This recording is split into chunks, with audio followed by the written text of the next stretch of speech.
ওম নমঃ শিবায়। আপনারা কেমন আছেন? আশা করি সবাই খুব ভালো আছেন।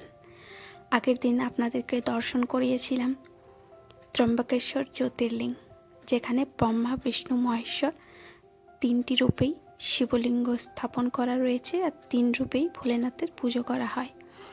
আজকে যাচ্ছি ব্রহ্মগিরি পর্বত। মন্দির থেকে মোটামুটি 4 থেকে 5 কিলোমিটার হবে। নিচে মন্দির প্রাঙ্গণ থেকে এই মন্দিরখানা, যে মন্দিরে এখন আমরা যাচ্ছি, সেই মন্দিরটি কিন্তু দেখা যায়। এটি একটি পাহাড়ের উপর অবস্থিত মন্দির। পাহাড়টির উচ্চতা হচ্ছে 1500 ফিট। একটু কম বেশি হতে পারে, তবে গাইড আমাদেরকে যে ইনফরমেশন দিল সেটার থেকেই আপনাদেরকে বলছি। এখানে গুরু গোরখনাথ বাবা অনেক দিন ধরে, অনেক বছর ধরে তপস্যা করেছিলেন এবং তিনি সিদ্ধি লাভ করেছিলেন। এখন তেনারই শিষ্যরা এখানে রয়েছেন, সাধনা করেন। তাছাড়াও আরও 84 জন মানুষ এই পাহাড়ের থেকে সিদ্ধি লাভ করেছিলেন, এই পাহাড়ে তপস্যা করেছিলেন।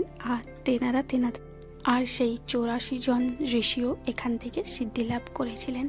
তো চলুন দর্শন করে আসি। এখানে কথিত আছে মাতা অহল্যা আর গৌতম ঋষি গো হত্যার যে পাপ লেগেছিল, সেই পাপ কাটানোর জন্য 108টি শিবলিঙ্গ স্থাপন করে পুজো করেছিলেন। তো সেই মন্দিরও কিন্তু একটি গুফার মধ্যে রয়েছে, যার ছবি আমি নিতে পারিনি কারণ ভিডিও অ্যালাউড ছিল না, সেই জন্য। তবে আমরা দর্শন করে এলাম, আপনারাও যাবেন। খুব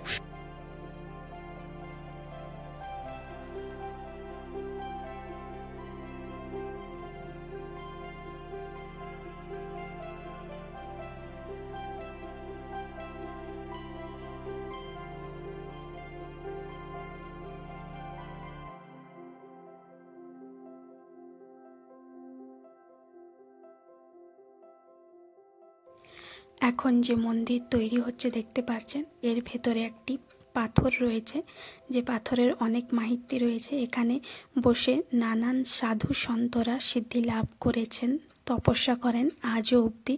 যাই হোক, এখন এটা মন্দির রূপে তৈরি করা হচ্ছে। এতদিন এটা খোলা অবস্থাতেই ছিল। এখানের গাইড বলল এর নিচে একটা গুফা রয়েছে একটি নাগা বাবার, সেখানে মুনি মাণিক্য, রূপো, সোনা, নানান জহরত দিয়ে মোড়া। আর কুম্ভ যখন হয় তখন সেই কপাট খোলা হয়, আর কিছু কিছু ভাগ্যশালী ব্যক্তি তার দর্শন করতে পারে, সবাই নয়। इसके ऊपर बैठ के गुरु गोरखनाथ बाबा जी ने 12 साल तप किया है। यहाँ पे अपने जैसे आदमी बैठते तो इसके ऊपर 200-250 आदमी बैठते। अच्छा, साधु सन्यासी बैठे तो पूरा 2000 बैठते। एक तो साधु कब बैठे होता है? 12 साल के बाद जो 12 कुंभ मेला आता है। कुंभ में। अच्छा, हाँ।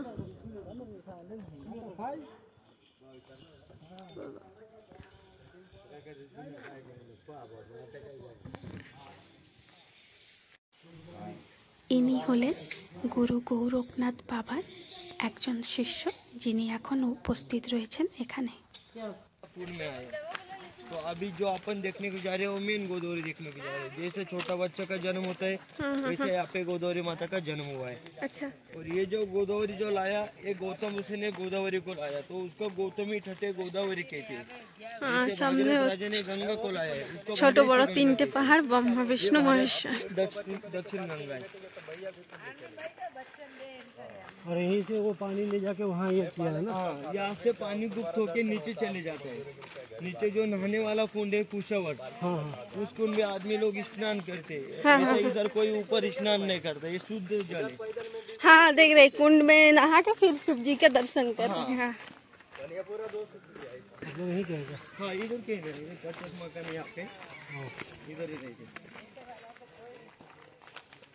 साल भर तो इधर आते हैं टूरिस्ट, 12 महीने दर्शनार्थी। चालू रहता है। खाली कुंभ के टाइम में जब रूट है ना बंद हो जाता है। अच्छा, तब बहुत भीड़ हो जाता है क्या? हाँ, सीधे उसे वॉक करते वो भी रूट से। এতক্ষণ তো আমরা সমতল ভূমিতেই হাঁটছিলাম, এইবার সিঁড়ি শুরু হলো। তো চলুন, বেশ অনেকগুলি সিঁড়ি রয়েছে, মোটামুটি 300। তো ওঠা যাক ওপরে।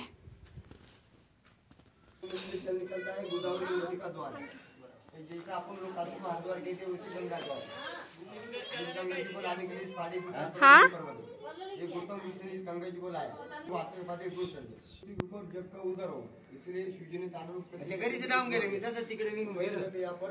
ওপরে উঠে যেখানে গোদাবরী বা মা গঙ্গার উৎপত্তি স্থল, এখানে একটি গোমুখ থেকে ওই এক টোপ দু টোপ এইরকম করে জল পড়ছে একটি ছোট্ট কুণ্ডের মধ্যে, যে জল কখনোই শুকায় না। যাই হোক, সেখান থেকে জল নিয়ে যাচ্ছে সবাই, আমরাও নিয়ে নিলাম। আর এখানে মা গোদাবরীর রূপে পুজো করা হয়, সামনে মা গোদাবরীর মূর্তিও রয়েছে। তো উপর থেকে ভিউটাও খুব সুন্দর। আর পাশেই মা পার্বতীরও মন্দির রয়েছে। তারপর রয়েছে যেখানে অহল্যা মা গৌতম ঋষি 108 শিবলিঙ্গের পুজো করেছিল সেইটা। আর তারপর গুরু গোরখনাথ বাবার একটি গুফা রয়েছে, যে গুফাতে তিনি তপস্যা করতেন। তবে সেই গুফায় লেডিস অ্যালাউড না, অনলি জেন্টস দর্শন করতে পারবে। তবে সেই গুফা এখন বন্ধ ছিল, যেহেতু তেনার শিষ্য এখন নিচে ছিল। যখন তেনার শিষ্য উপরে ওঠেন তখন যদি কেউ আসেন তো তাহলে দর্শন করতে পারবেন। हाथ से खिलाते भूल हो गया भाई। इधर मिलता है क्या चना? चलो तो ना आपने बस ये प्रसाद ही। हाँ नहीं, इधर मिलता है क्या? हाँ तुम्हें खिलाना, तुम्हें वो मोड़ी दे दो। এখানে কিন্তু উপরে খুব বাঁদর রয়েছে, সেই জন্য আমরা গাইড নিয়েছিলাম। না হলে গাইড না হলেও কিন্তু উপরে উঠতে পারবেন, দর্শন করতে পারবেন। শুধু হাতে খাবার না থাকলেই হচ্ছে। আর সেলফোন, জলের বোতল এগুলো একটু সাবধানে রাখতে হবে, ব্যাস এই আর কি। আর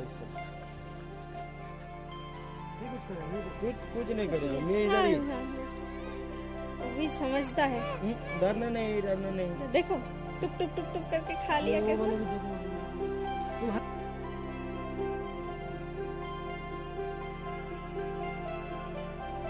আচ্ছা, আরও একটা ইনফরমেশন, এখানে গাইড করলে 300 টাকা করে নেয়, গাইড 300 টাকা করে। আর নিচে আমরা এলাম মন্দির প্রাঙ্গণ থেকে, আমরা অটো করে এই পাহাড়ে অবধি উঠে এলাম, তো তার নিল 500 টাকা। অপর দিকে আরও একটি পাহাড় রয়েছে, নীলগিরি পাহাড় আর অঞ্জনি পাহাড়। তো ওখানে যেতে গেলে আলাদা করে আবার চার্জ দিতে হবে। আর এখন যে পাহাড়ে আমরা এলাম সেটার নাম হচ্ছে ব্রহ্মগিরি পাহাড় বা ব্রহ্মগিরি পর্বত।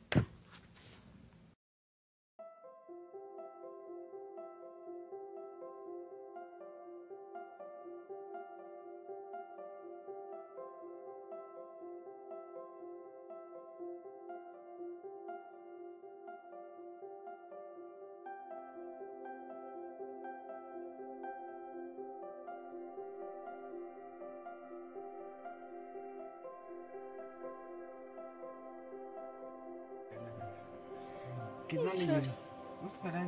अलग छोड़िए, क्या है उधर? नीलकंठेश्वर भगवान, दत्त भगवान, लक्ष्मी माता और मठा मध्ये वो अखंड धुनी उधर और उधर नीचे अन्नपूर्णा माता का मंदिर, पूरा 4-5 मंदिर।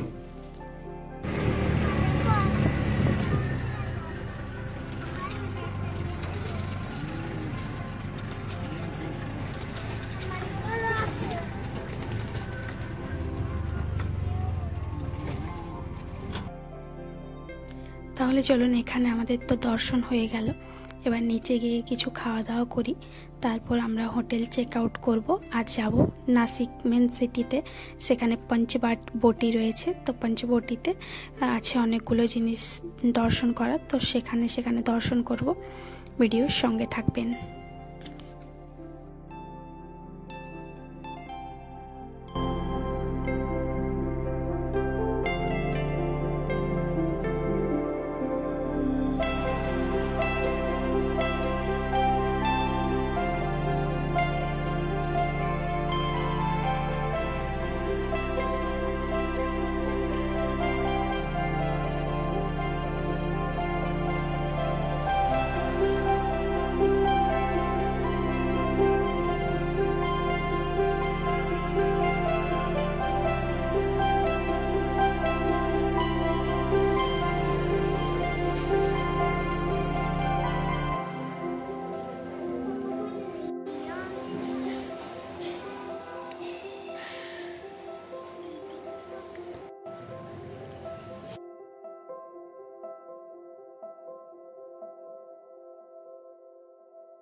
আমরা হোটেল চেক আউট করে চলে এলাম নাসিকে। আর নাসিকে এসে প্রথমেই আমরা রামকুণ্ড দর্শন করছি, সঙ্গে আপনাদেরও করাচ্ছি। এই যে 3টি গোমুখ দেখতে পাচ্ছেন না, তার থেকে জল পড়ছে। একটি সরস্বতী, একটি গঙ্গা, একটি যমুনা, 3টি নদীর জলই কিন্তু এই কুণ্ডের মধ্যে মিশ্রিত রয়েছে।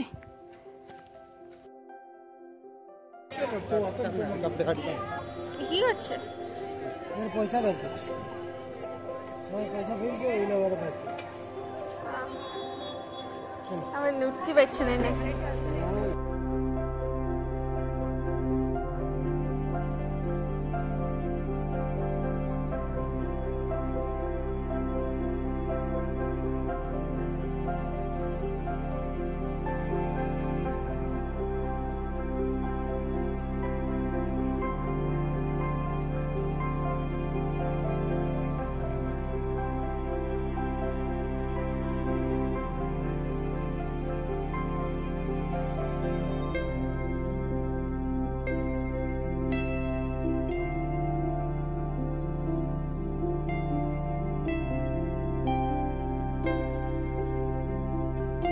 এই রামকুণ্ডের একদম শেষ দিক করে কিন্তু টয়লেটের ব্যবস্থা রয়েছে।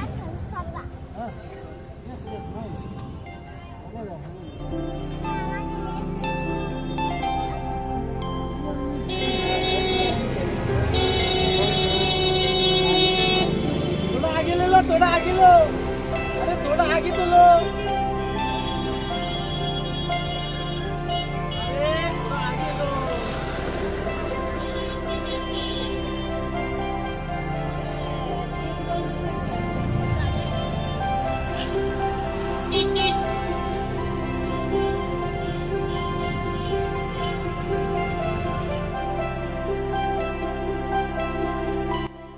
রামকুণ্ডের পাশে একটি শিব বাবার মন্দির রয়েছে, যেখানে প্রচুর পরিমাণে ভিড়। কপিলেশ্বর বাবার মন্দির, যেখানে শিব বাবাকে পুজো করা হয়। তো প্রচুর পরিমাণে ভিড় ছিল বলে আমরা নিচের থেকে প্রণাম করে নিলাম। আর আমরা এখন যাচ্ছি শ্রী কালারাম মন্দিরে।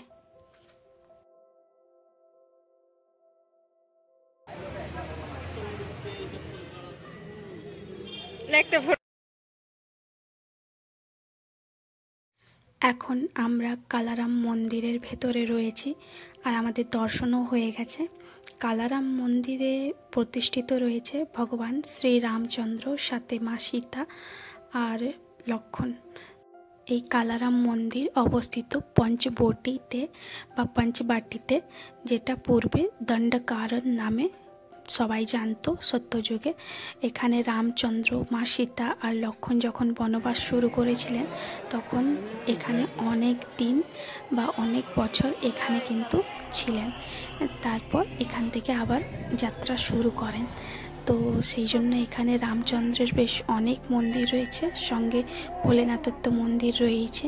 আর নাসিকে অনেকটা অঞ্চল জুড়ে কিন্তু এই পঞ্চবটি, তবে এখন আর সেই জঙ্গল নেই, এখন কেটে সব একাকার হয়ে গেছে। শুধু কয়েকটা মন্দির রয়েছে। আর যে জায়গাগুলোতে রামচন্দ্র লীলা করেছিলেন, শ্রী রামচন্দ্র লীলা করেছিলেন, সেই জায়গাগুলোকে সংরক্ষিত করে রাখা রয়েছে। বাকি সব জায়গাগুলোতে দোকানপাট এই সকল হয়ে গেছে। আর এই কালারাম মন্দির থেকে বাস কিছুক্ষণ হাঁটলেই, মাত্র 5 থেকে 10 মিনিট হাঁটলেই পাবো সীতা গুফা, যেখানে মা সীতা থাকতেন, তপস্যা করতেন। তো সেই সীতা গুফায় চলুন দর্শন করে আসি। আর সীতা গুফার একটা খাসিয়ত হলো, সবাই কিন্তু সেই সীতা গুফায় ঢুকতে পারবে না। সুগার, প্রেশার আরও নানান ধরনের লেখা ছিল, যেমন ব্রঙ্কাইটিস বা হাঁপানি যাদের রয়েছে, তো এইরকম যারা একটু রোগে আক্রান্ত, তেনারা কিন্তু ভেতরে যেতে পারবেন না। একদম সরু গলির মধ্যে দিয়ে যেতে হবে। ধরুন একটা 3 বছর বা 4 বছর 5 বছরের বাচ্চাদের পক্ষে যে রাস্তা দিয়ে যাওয়া সম্ভব, সেই রাস্তা দিয়ে কিন্তু আপনাকে গলে বেরোতে হবে। আর অনেকটা বেশ গুফাটা অনেকটা অঞ্চল জুড়ে রয়েছে, তো সেই জন্য সবাইকে কিন্তু গুফার ভিতরে যেতে দেওয়া হয় না। আর গুফার ঠিক অপোজিটেই রয়েছে সীতাহরণ পয়েন্ট। এটা মনে হয় বানানো হয়েছে। তো সীতাহরণ পয়েন্টটা বানানো হয়েছে কিভাবে মা সীতাকে রাবণ হরণ করেছিল, তো সেগুলোই বিগ্রহের মাধ্যমে তুলে ধরানোর ফুটিয়ে তুলেছেন। আর এখানে হচ্ছে এন্ট্রি ফি 1 টাকা। সীতা গুফায় কোনো এন্ট্রি ফি নেই। বাইরে বেরিয়ে বেশ অনেক ব্যাগের দোকান, খাবারপত্রের দোকান পেয়ে যাবেন, যেখান থেকে আপনারা খাবার দাবার কিনে খেতে পারেন। আর ব্যাগের দোকান অনেক অনেক পাবেন।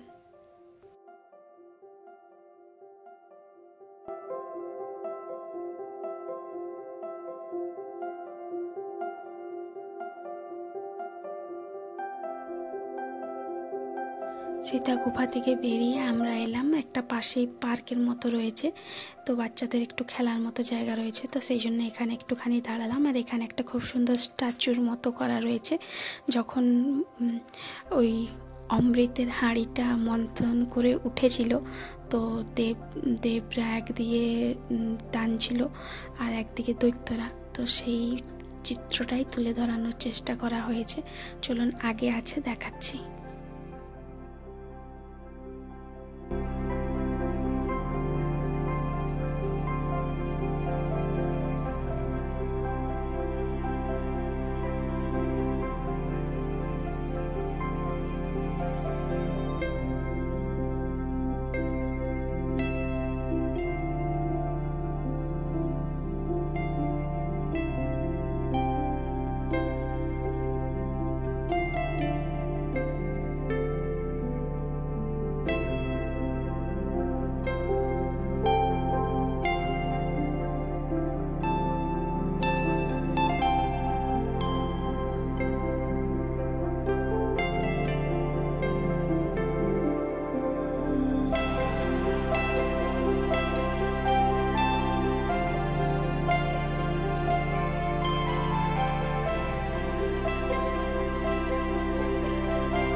তারপর সেখান থেকে এলাম আমরা শ্রীরামচন্দ্রের সব থেকে বড় বিগ্রহ, গোদাবরী নদীর তটে তৈরি করা হয়েছে, গোদাবরী নদীর ঘাটের পাশেই তৈরি করা হয়েছে।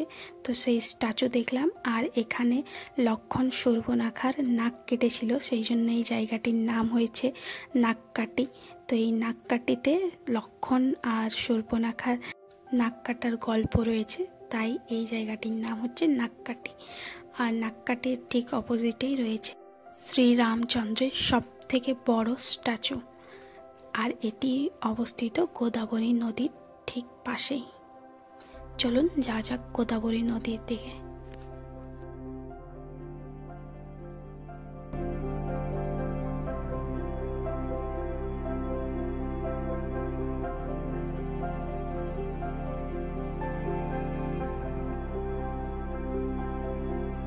চলুন তাহলে একটু গোদাবরী নদীর তটে বা ঘাটে বসা যাক। এখন ওই ঘড়ির কাঁটায় 5:30 মতো বাজছে, কিছুক্ষণ একটু বসবো, তারপর যাব।